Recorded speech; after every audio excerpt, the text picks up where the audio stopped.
তো আমার অনেক দিন হলো হয়ে গেছে, কিন্তু এবার বেরোবো করে একবারও কিন্তু বেরোনো হচ্ছে না শাড়ি কেনার উদ্দেশ্যে। শপিং করার জন্য আমি ফার্স্টে দেখো খেয়ে দিয়ে বেরিয়ে পড়েছি, সকাল সকাল উঠে তাড়াতাড়ি করে সব কিছু করে কিন্তু ট্রেনের উদ্দেশ্যে বেরিয়ে পড়েছি। ট্রেন থেকে নেমে টোটো ধরে আমি কাটোয়াতে গেলাম। সেখানে পাপাই শাড়ি হাউস, তোমরা হয়তো দেখবে ফেসবুকের অনেক অ্যাড দেয়, সেই অ্যাড দেখে আগেও আর একবার গেছিলাম। আমি আর আমার বড়দি মিলে গিয়েছিলাম শাড়ি কেনার উদ্দেশ্যে। দেখো বুনু তো সবই হয়ে গেছে, সবারই সব কিছু হয়ে গেছে, শুধু মায়েরটা বাকি আছে আর আমারটা বাকি আছে, বর দিদিরও হয়ে গেছে। সো দেখো এখানে কতগুলো কালেকশন, আর ভীষণ কালেকশন, যেটা দেখবে তোমার সেটা পছন্দ হয়ে গেছে। আর সেগুলো সবই কিন্তু রিজনেবল প্রাইসের মধ্যেই পড়ে যাচ্ছে।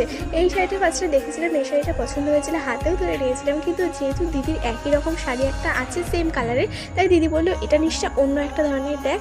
তারপরে দেখো একটা মায়ের জন্য খুঁজলাম, আমার জন্য একটাও পছন্দ হচ্ছিল না, তাই মায়ের জন্য এখানে দেখছিলাম।